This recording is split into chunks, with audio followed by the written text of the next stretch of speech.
Oke, assalamualaikum warahmatullahi wabarakatuh. Selamat pagi, selamat siang, selamat sore ataupun selamat malam buat om dan abang-abang yang udah klik video saya kali ini. Oke, kembali lagi kita akan mengupas tentang dunia frekuensi ya, terutama untuk HT. Dan kali ini kita akan mengupas tentang tiang antena. Waduh, tiang antena aja mau dikupas. Iyalah bos. Gitu, secara nggak sembarangan untuk menancapkan tiang antena, gitu ya. Mesti ada ritual dulu yang harus kita lakukan sebelum kita menancapkan sebuah tiang antena, ya. Terutama di VHF tentunya. Oke, ya, mesti difahami dulu ya. Setiap frekuensi itu mempunyai pola titik jatuh ya. Ibarat kata itu dengan kata lain, contoh ya, contoh.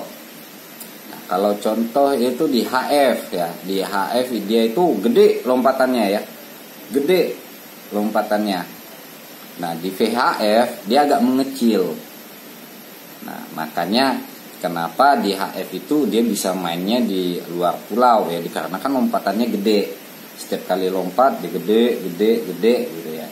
Nah, kalau di VHF dia itu agak mengecil tapi masih melompat. Nah, kalau untuk di UHF dia mantul, lompatannya itu mantul. Gitu. Semakin tinggi frekuensi dia semakin kuat mantul. Gitu, tapi semakin tinggi frekuensi untuk daya lompatnya kecil. Hanya saja kalau di UHF dia bisa mantul. Nah, tapi kalau di VHF atau HF dia meredam, nggak bisa mantul, nggak bisa main ya, nggak bisa mantul ke sana ke sini. Nah, begitu. Dan sekarang ya, hubungannya dengan tiang antena. Nah, di sini kita itu untuk mencari titik jatuhnya sinyal tersebut, gitu ya. Dikarenakan nggak semua lokasi itu mempunyai nilai yang bagus untuk sebuah resip ya, untuk sebuah resip radio. Nggak semua lokasi mempunyai nilai yang bagus atau titik poin yang bagus lah, begitu. Hanya di sini kita mencari bagaimana tidak sampai jelek-jelek amat, begitu loh. Nggak sampai jelek-jelek amat untuk titik jatuhnya sinyal tersebut. Nah, kita akan memaksimalkannya di sini gitu loh. Oke, langsung aja ya untuk mencari titiknya itu ya. Misalkan mau masang di rumah ya, masang antenanya itu di rumah.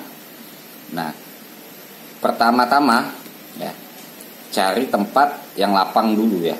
Yang lapang, yang maksud katanya itu nggak ada gardu listrik gitu ya, agak jauh lah dari gardu listrik, agak jauh dengan kabel TC PLN. Nah, itu mesti diingat ya, agak jauh dengan kabel TC PLN. Nah, yang paling penting itu agak jauh dengan gardu PLN. Nah, di situ bisa menyebabkan jeleknya resip kita. Dikarenakan apa? Dikarenakan nanti sinyal resipnya itu akan beradu dengan intervensi yang ditimbulkan sama gardu atau kabel TC milik PLN tersebut, yaitu lumrah ya. Ya, dikarenakan ya listrik juga mempunyai frekuensi, begitu, nggak bisa kita hindari ya. Oke, habis itu dengan cara yang kedua, ambil sebuah HT ya. Nah, di sini jangan memaksakan memakai HT yang made in China, sekelas Boafeng, WRW, Bofung. Nah, itu jangan pakai itu ya untuk mencari titik sinyalnya itu. Usahakan memakai sekelas Icom, Kenwood ya, Yesu, dan usahakan mencari HT-nya itu dengan string sinyal yang panjang ya, dengan string sinyal yang panjang. Nah, agar kita itu memudahkan untuk menentukan titik jatuh sinyal tersebut, gitu ya. Nah, di situ udah dapat HT-nya ya. Di situ kita keliling ini, udah kita tentuin ini lokasi agak lapang gitu ya. Nah, kayaknya di sini bagus gitu ya. Nah, di situ kita megang HT dengan jarak sekepal tangan kita gini ya. Jangan begini. Kalau begini ya nanti sama aja. Soalnya kelindung dengan badan kita. Nah, kalau bisa begini menggunakan, lebih bagus lagi menggunakan antena super stick yang panjang itu. Tarik total, tarik full, giniin. Ya. Kita lihat dengan jarak ya, tangan kita inilah. Gitu. Nah, kita cari sinyal yang paling besar ya. Sinyal yang paling besar di antara rekan ngebreak kita yang terjauh. Gitu ya. Jangan ya kalau ibarat kata kalau misalkan ya rekan itu dekat gitu kan ya pasti gede gitu loh. Usahakan mencarinya itu rekan-rekan yang agak jauh ya, menggunakan antena super stick ya gitu ya. Nah, cari rekan yang terjauh yang menurut Anda paling jauh begitu ya. Nah, kalau udah dapet ya, usahakan maksimalkan sinyalnya itu penuh dan sudah mendapatkan sinyal penuh, tandai lokasi tersebut. Ya, tandai lokasi tersebut, tancapkan tiang. Begitu ya. Nah, usahakan tiangnya itu dari besi. Ya, dikarenakan langsung untuk ibarat kata membuat RF ground otomatis dia. Gitu ya. Usahakan tiangnya itu dari besi.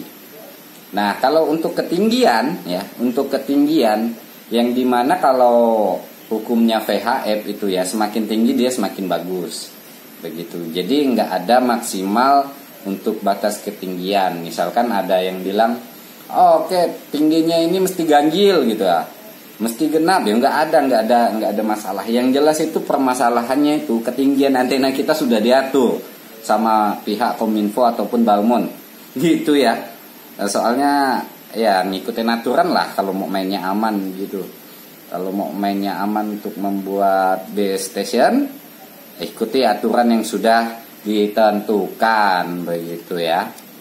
Oke, itu aja. Kalau untuk pemasangan tiang antena, ya nggak perlu ribet-ribet amat lah, nggak perlulah pakai yang jelas sih. Bawa teman kalau untuk masangnya itu ya. Pagi kalau menggunakan pipa besi yang bikin untuk monopol gitu ya.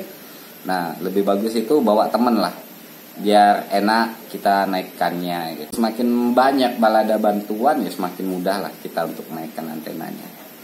Oke, ingat juga jangan lupa pasang labrang. Kalau memang tingginya itu di atas 6 atau 7 meter, ya pasang aja labrang biar aman. Kan lucu nanti kalau misalkan nggak pasang labrang karena angin kuat tumbang, nimpa rumah orang, ganti rugi. Oke, sip. Sekian video dari saya. Akhir kata, assalamualaikum warahmatullahi wabarakatuh.